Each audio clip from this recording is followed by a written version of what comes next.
Origin just almost reaction. This is the Fat Electrician reviews. The B-52 bomber. But Fat Electrician, obviously. Yeah, I've seen the Bone B-1 Lancer, which is like the OP bomber, apparently.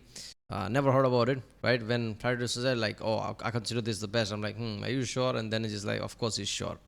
And yeah, everything I heard about is just like very insane. Obviously, we all know the B-2 one. I don't get the designation numbers. Like, B-52, why? Because it was in 1952 or something. B2, I'm pretty sure it was on 2002. So why B2? Why the newer one is B21, right? That's the one. B21? Was it considered 2021? I don't know. I don't know where the numbers come from, but yeah, they're all insane. So this is about, I'm guessing this is the most famous one. Considering this is the oldest one, I'm I'm pretty sure this is like older than the Bone one, right?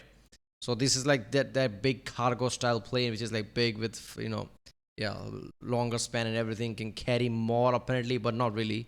I'm pretty sure Bone carries more than this one. So yeah.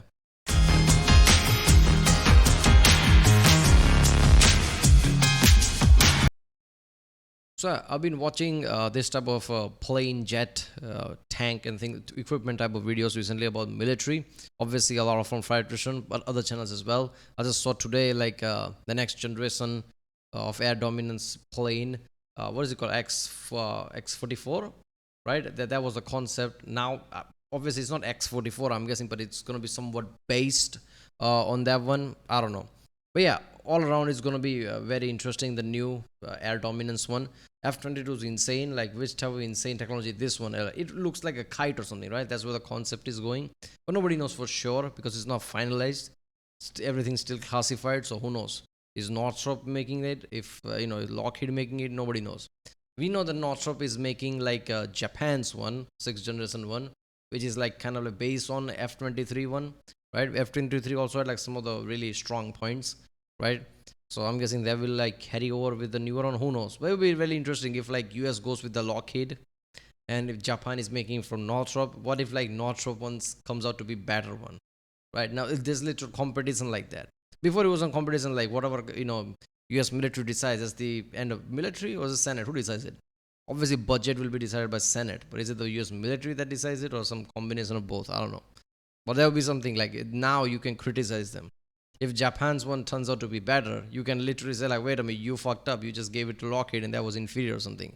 Because that was a debate past time. F-22 is better, F-23 is better, who knows type of way. So some people really believe the F-23 was better, right? So yeah.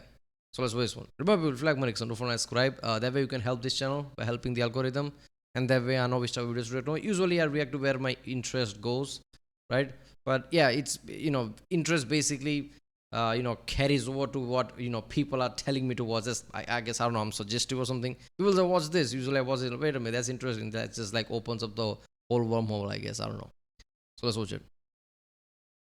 Today we're talking about aerial diplomacy, or as the United States Air Force likes to call it, warheads on foreheads. And when it comes to delivering unhealth care in bulk, Uncle Sam calls upon one thing: the B-52 Stratofortress, also known as the Buff.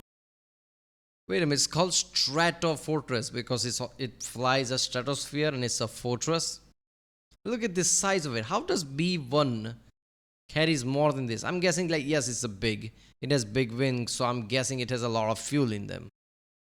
But this right here, the center part of it probably doesn't carry that much ordnance than Bone, because Bone doesn't look like this like simple pipe type design. It's like very big, thick type of way.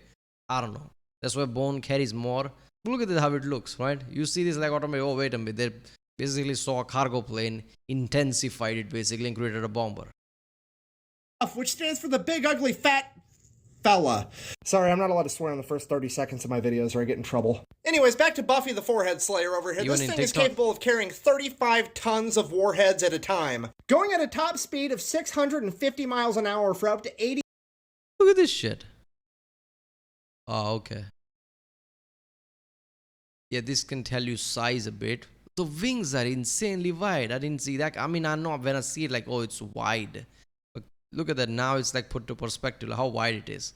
8,800 miles on a single tank of fuel. And if the target is more than 4,500 miles away, it's capable of aerial refueling, meaning it can leave America, go anywhere on the planet, blow anything up at once, and then come back. A great example of this is Operation Chrome Dome from God damn it.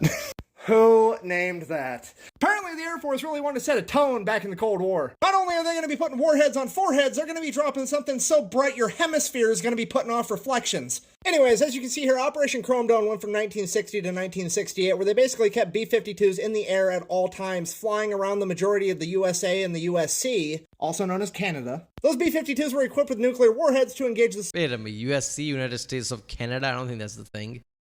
That are no United, it's Canada, right? Just say North America. How hard is that? North America. Soviet Union should the need arise. So yeah, we were helping to protect Canada and their universal healthcare with our universal unhealthcare.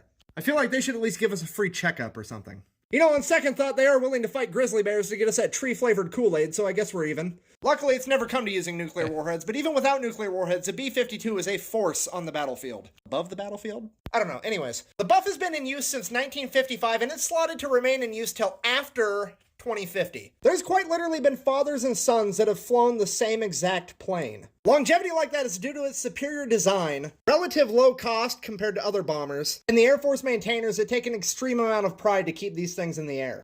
I mean, look at it. Look at how simple it looks. It looks like simplest design ever. It's like a pipe and two wings, right?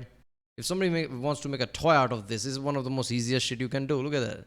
That's the thing. Every time I see shit like this, like always like, oh, I love that. I don't know why. It's like simplicity working. It's just like, is awesome. Because our intuitive thought is just like, you have to have complicated things in order to work really well. And obviously that's the case a lot of times, or most of times. When you see simplistic things like this, and it's just like one of the best one ever, like, whoa, I love that. That's why that tractor thing, where I saw the video from Electrician, where they made a tractor into a tank, those farmers, right? All those videos like that was like, you know, they made some tank type of thing out of, you know, something as well, right? All that is just insanity, like putting all the, yeah. So whenever they make something insanely powerful out of simplistic things, crop duster better than 18 Warthog, like what the fuck? Because at the end of the day, it might take a pilot with a college degree to fly this thing, but it takes an Air Force maintainer with a high school diploma to make this thing fly. So what does a B-52 do when it's not carrying nuclear bombs? That's easy, it's carrying a shit ton of regular bombs. Good old-fashioned bad guy to baloney mist technology. It's capable of carrying 84 500-pound bombs and dropping them basically all at once. I'm trying to tell you, the B-52 is like the Johnny Appleseed of freedom. No, the Johnny Freedom Seed. When he comes through to plant a forest of red, white, and blue woods, not only are the bad guys going to cease to exist, but you're going to have to hire a cartographer to update the topographical maps. Because Johnny's about to add a new terrain feature known as a coitus ditch, also known as a fucking hole. In conclusion, if you're a bad guy listening in on radio transmissions and you hear B-52, they're not playing bingo, but you are about to win a free cremation. Thank you for watching. I hope you enjoyed it. If you enjoy my content, maybe you'd like to buy me a beer about it, there's a link for that right here. There's also the link for all my merchandise. Like my Warheads on Foreheads t-shirt. If you're on YouTube, that link is in the video description. So until next time, thanks for your service. Quack bang out. Yeah, okay. I think he was making TikTok video, but he was like also posting YouTube video from the start when he made these videos. He knew he was gonna post this video on YouTube. That's why the 30-second rule. I don't think TikTok has that rule, right? That is YouTube rule. Like first 30 seconds has to be swear free and all every free thing. I'm guessing that rule came as like, if there's a disclaimer that this is not for certain group of people, right? Certain age group of people, that will be in first 30 seconds. So first 30 seconds has to be protected.